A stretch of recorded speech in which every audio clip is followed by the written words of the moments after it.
Marcus Kane slammed the pink envelope down on his mahogany desk, his fingers trembling with rage as he ripped it open for what felt like the 100th time. The flowing script inside spoke of unspoken desires and hidden connections, words that made his blood boil with a mix of disgust and something he refused to name. What he did not realize was that the man behind those letters was about to turn his entire world upside down in ways he could never have imagined. He stood at the floor-to-ceiling windows of his corner office on the 42nd floor in Chicago's Loop, staring out at the gray November sky. At 48, Marcus had built Kane Capital into a powerhouse of private equity, specializing in traditional American industries, manufacturing, energy, real estate.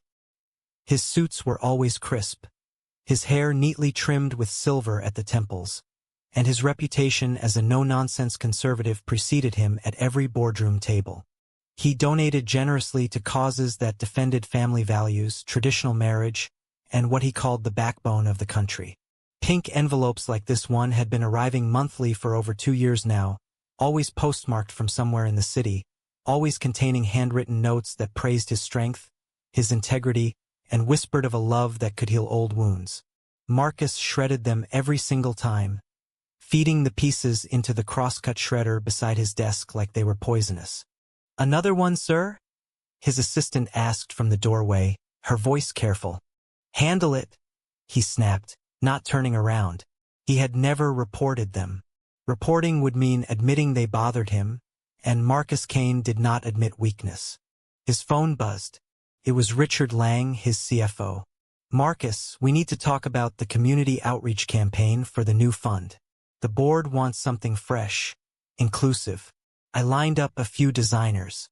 One guy came highly recommended, Liam Brooks." Marcus sighed. "Inclusive, right? Just make sure it does not turn into some political statement. Set up the meeting." Later that afternoon, Liam Brooks walked into the conference room carrying a sleek portfolio. 35, with warm brown eyes, dark tousled hair, and an easy smile that seemed to light the space.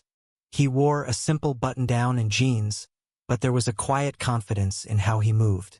"Mr. Kane, thank you for the opportunity," he said, extending a hand. Marcus shook it, noting the firm grip and the faint scent of cedar. Something about the man felt familiar, but he pushed the thought away. "Show me what you have." They spent an hour going over concepts. Liam's ideas were sharp, clean visuals that honored Midwest values while nodding to modern partnerships. Marcus found himself nodding more than he expected.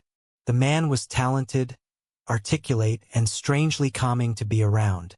When Liam laughed at one of Marcus's dry jokes about overpaid consultants, the sound hit Marcus in the chest like an unexpected wave. By the end of the meeting, he had hired him on the spot. 2 weeks to deliver initial mocks. "Do not disappoint me." As Liam left, Marcus sat back in his chair, staring at the closed door. Why did that handshake linger? He shook his head. Exhaustion. That was all. That evening, Marcus drove to his Gold Coast apartment, the city lights blurring past. His ex-wife Margaret had called earlier, reminding him about dinner with Sophia the next night. Their divorce had been civil, but the rift with their son Ethan still poisoned everything. 5 years ago, Ethan had brought his boyfriend to Thanksgiving. Marcus had lost his temper, said things he could never take back.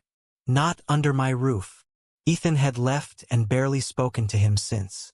Sophia, now 22 and studying at Northwestern, never let him forget it. He poured a whiskey and sat in the dark living room.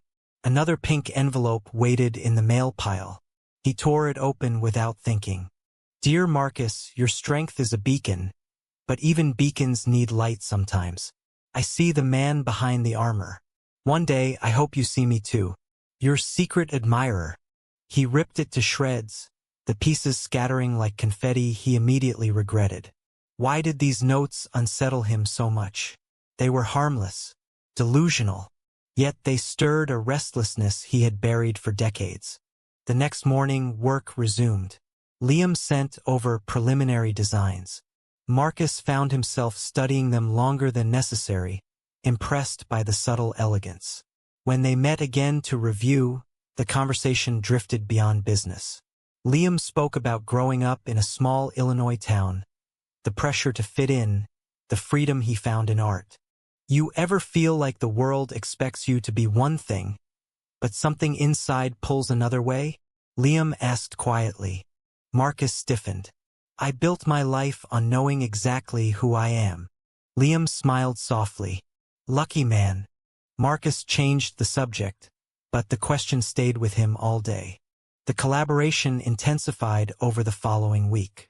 Late evenings in the conference room became routine. Marcus told himself it was necessary for the campaign deadline, but he looked forward to those hours more than he cared to admit. Liam had a way of listening that made Marcus feel truly heard, not just as the boss but as a man carrying heavy burdens. One night, as rain pattered against the windows, they ordered takeout and reviewed color palettes. This shade here, Liam said, pointing to a deep navy. It represents trust and stability, but add a touch of warmth, maybe a soft gold accent, to show openness. Marcus studied the mock-up. It works. You have a good eye. Liam leaned back.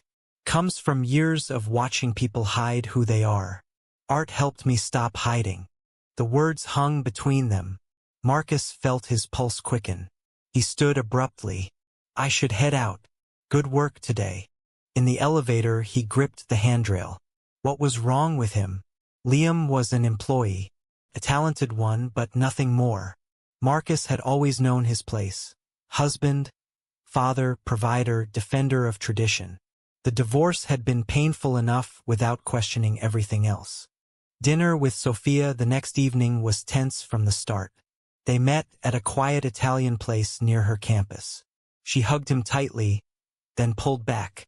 Dad, have you called Ethan lately? Marcus's fork paused. Sophia, not tonight. He misses you. He is doing well in Denver. His partner is kind. You would like him if you gave them a chance. I gave him a chance. He chose that life. That life. Sophia's voice rose. Dad, it is who he is. Your donations to those groups, the speeches about protecting families, you are hurting your own son. And for what? Marcus felt heat rise in his face. I am protecting the values that built this country. You think I enjoy this distance? It kills me every day. Then fix it, she said softly, before it is too late. He drove home in silence, Sophia's words echoing. When he arrived, another pink envelope waited. This one contained a small pressed flower and a note. Even the strongest trees bend in the wind. Let yourself bend a little. He almost kept it. Instead, he shredded it like the rest, but his hands shook more than usual. The next day, Liam noticed his distraction during their meeting. Everything okay, Marcus? You seem miles away. Marcus hesitated, then surprised himself by answering honestly. Family stuff, my son. We have not spoken in years. Liam's eyes softened. I am sorry. Family can be the hardest battle. Whatever the reason, holding on to anger only hurts you more. Their eyes met across the table. For a moment, the air felt charged. Marcus cleared his throat. We should finish this section. That night, alone in his apartment, Marcus could not sleep. He replayed Liam's words, the warmth in his voice. For the first time in years, he allowed himself to wonder what it would feel like to stop fighting the restlessness inside. Weeks passed, and the campaign took shape beautifully under Liam's guidance. Marcus found excuses to extend their meetings, extra revisions, strategy discussions over coffee. Colleagues noticed the change in him. He smiled more, seemed less rigid. Richard even joked about it in a partners' meeting. Whatever that designer is doing, keep him around. You are almost pleasant these days. Marcus brushed it off, but inside the conflict grew. He caught himself watching Liam's hands as he sketched, the way his eyes crinkled when he laughed. One evening, after a particularly long session, they walked out together into the chilly Chicago night. Want to grab a quick drink? Liam asked. There is a quiet bar around the corner. No pressure. Marcus surprised himself by saying yes. They sat in a corner booth nursing whiskeys. Conversation flowed easily from business to books to travel. Liam spoke about his volunteer work with youth arts programs, helping kids who felt different find their voice. Marcus listened, feeling a pang of guilt about Ethan. "You ever regret the paths you did not take?" Marcus asked suddenly. Liam looked at him steadily. "Every day. But I learned that hiding who I am cost me more than any risk of being seen." Marcus's heart pounded. He wanted to ask what Liam meant, wanted to confess the strange pull he felt, but fear clamped down. "It is late. I should go." Back home, he paced the living room. When the latest pink envelope arrived the next morning, he opened it with different eyes. The note read, "I have watched you carry the weight of the world. If you ever want to set it down, even for a moment, I am here." Something clicked. The handwriting, the phrasing, the timing. He pulled out old notes from his locked drawer and compared them to samples from Liam's project files. The loops in the Ys, the slant of the letters. It was him. Rage and betrayal surged through Marcus. He stormed into the next meeting, slamming the stack of notes on the table. "You? All this time it was you sending these?" Liam paled but did not flinch. "Yes, I never meant to deceive. I admired you from the first conference we met at. The notes were my way of reaching out without risking everything. I fell for the man I saw, the one who fights for what he believes, even when it hurts." Marcus's voice shook. "You knew how I felt about this. You tricked me." "I hoped you would see me," Liam said quietly. "Not the labels. Just me." Marcus left the office early, driving aimlessly along Lakeshore Drive. The betrayal stung, but beneath it burned a terrifying truth. He did not want Liam to stop. The confrontation left Marcus raw. He avoided Liam for 3 days, communicating only through email about the campaign. Work suffered. His focus fractured. Then the second blow landed. Richard burst into his office one morning, face pale.